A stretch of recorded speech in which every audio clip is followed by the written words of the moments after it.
Truths for My Children, Part 4. There will be challenging times in your life, and no matter how long, you are never alone. I touched on this a little bit last video, that we're going to experience failures, especially as we go and chase really big dreams. Some things are not going to turn out the way that we want them to, and there will be challenging situations in our lives.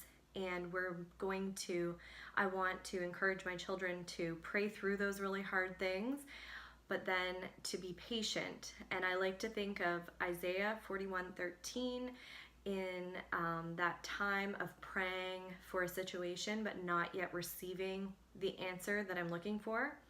Isiah 41:13 offers us this truth. For I am the Lord your God, who takes hold of your right hand and says to you, do not fear. I will help you. I try really hard to talk to God about everything. And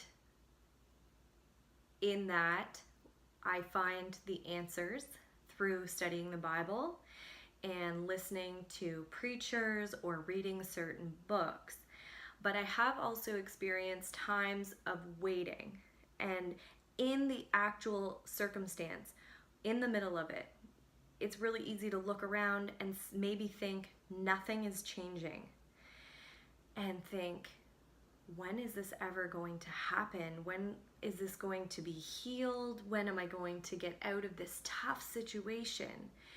I can find comfort in remembering God's past faithfulness. So if I really check myself and go back and look at the things that I've prayed for and remember how good God was, it's really easy for me to believe Isiah 41:13 and do not fear, I will help you. If I remember the past ways that God has helped me.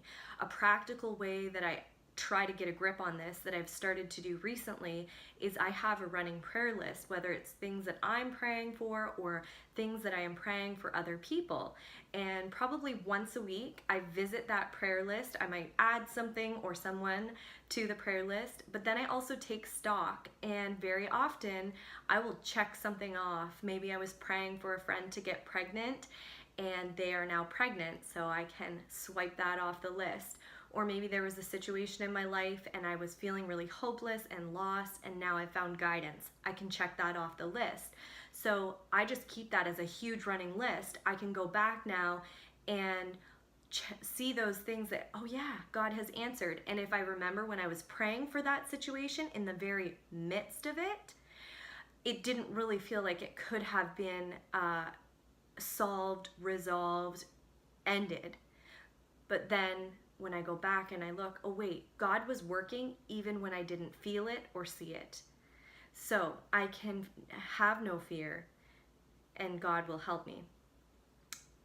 And so I just want to encourage my children and myself to remember God's past faithfulness in a situation that seems hopeless. If you can kind of take stock, be grateful for what God has already done, and just cling to those promises, it's easier to keep walking through the tough situation that you're praying your way through right now. And again, I kind of keep bringing this up, but there is going to be times in all of our lives where we face tough situations. But God is working through those situations even when we can't see it, and He is doing it for our good. He works everything out for our good. So that is video number 4. Thank you for watching. I hope you guys are enjoying this series. Please subscribe to my YouTube channel. I have other series in the works, and I'm just really excited for doing this process and what I'm learning from this process and what's going to come next. Thanks for watching. Have a great day.